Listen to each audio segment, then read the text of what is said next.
सत्ता का खेल तो चलेगा, सरकारें आएंगी जाएंगी, पार्टियां बनेगी बिगड़ेंगी, मगर ये देश रहना चाहिए, इस देश का लोकतंत्र अमर रहना चाहिए।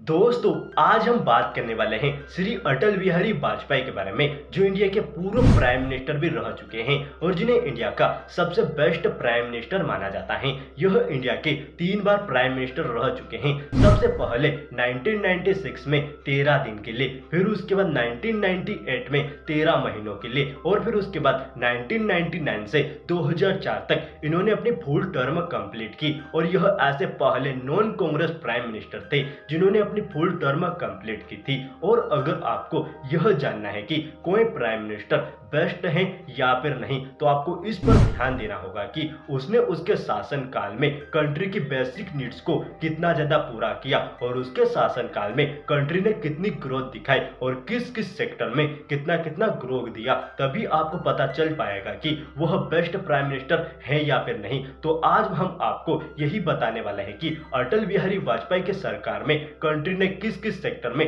कितना कितना ग्रोथ दिखाया। सबसे पहले एजुकेशन के सेक्टर में अटल बिहारी वाजपेयी की सरकार ने बहुत ज्यादा काम किया और उन्होंने सर्व शिक्षा अभियान लॉन्च किया, जिसके तहत हर बच्चा पढ़ पाए और उन्होंने हर बच्चे को फ्री एजुकेशन प्रोवाइड की। इससे यह हुआ कि जब हर साल 25 मिलियन बच्चे ड्रॉप आउट लेते थे, उससे कम होकर 6 मिलियन बच्चे ही हर साल केवल ड्रॉप आउट लेने लगे और इसे उनके इस अभियान की सबसे बड़ी सक्सेस माना जाता है। रोड लाइंस, अटल बिहारी वाजपेयी जी की सरकार ने रोड लाइंस पर भी बहुत ही अच्छी तरह से काम किया। आप यह जो रोड लाइंस देख रहे हो, यह अटल बिहारी वाजपेयी जी की सरकार ने ही बनाया था। 1999 तक जब अटल बिहारी वाजपेयी जी की सरकार आई थी, तब तक भारत का रोड नेटवर्क 50,000 किलोमीटर तक था, पर 2004 तक जब अटल बिहारी वाजपेयी जी की सरकार गई, तब तक उनकी रोड लाइंस 65,000 किलोमीटर हो चुकी थी। 5 सालों के अंदर उन्होंने 15,000 किलोमीटर तक का रोड लाइंस बनाया था।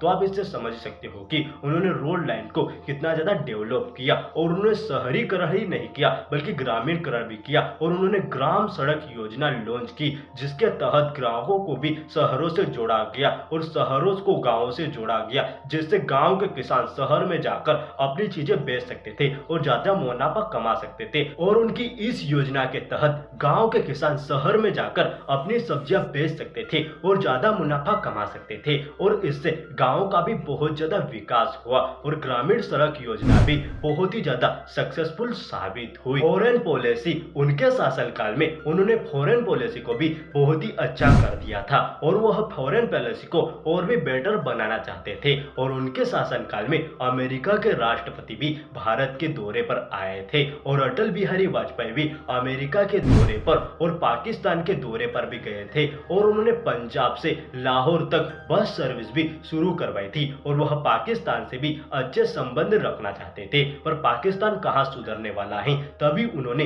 कारगिल युद्ध छेड़ दिया और कारगिल युद्ध होने लगा तो अच्छे संबंध नहीं बन पाए, नहीं तो वह पाकिस्तान से भी अच्छे संबंध बना लेते। इसीलिए उन्हें सबसे बेस्ट प्राइम मिनिस्टर माना जाता है। और इतना ही नहीं कि वह सबके सामने झुक कर रहते थे, बल्कि वह सबको मुंह तोड़ जवाब देना भी जानते थे। जब एक पाकिस्तान की रिपोर्टर ने अटल बिहारी वाजपेयी जी से यह कहा कि मैं अटल बिहारी वाजपेयी जी से शादी कर लूंगी अगर वह मुंह दिखाए में मुझे कश्मीर दे दे, तो अटल बिहारी वाजपेयी ने भी जवाब देते हुए यह कहा कि अगर आप मुझसे मुंह दिखाए में कश्मीर मांगोगे तो दहेज में मुझे पूरा पाकिस्तान चाहिए। और उनके शासनकाल में अर्थव्यवस्था ने भी बहुत ही अच्छी ग्रोथ दिखाई थी और अर्थव्यवस्था 8% से ग्रो कर रही थी, क्योंकि उन्होंने प्राइवेट कंपनियों को भी बहुत ही अच्छे ऑफर्स दिए थे ताकि वह इंडिया में अपनी कंपनियां लगा सके और अर्थव्यवस्था ग्रो कर सके। इसीलिए उनके टाइम पर बहुत ही अच्छी तरीके से अर्थव्यवस्था भी ग्रो कर रही थी। इसीलिए अटल बिहारी वाजपेयी जी को सबसे बेस्ट प्राइम मिनिस्टर माना जाता है।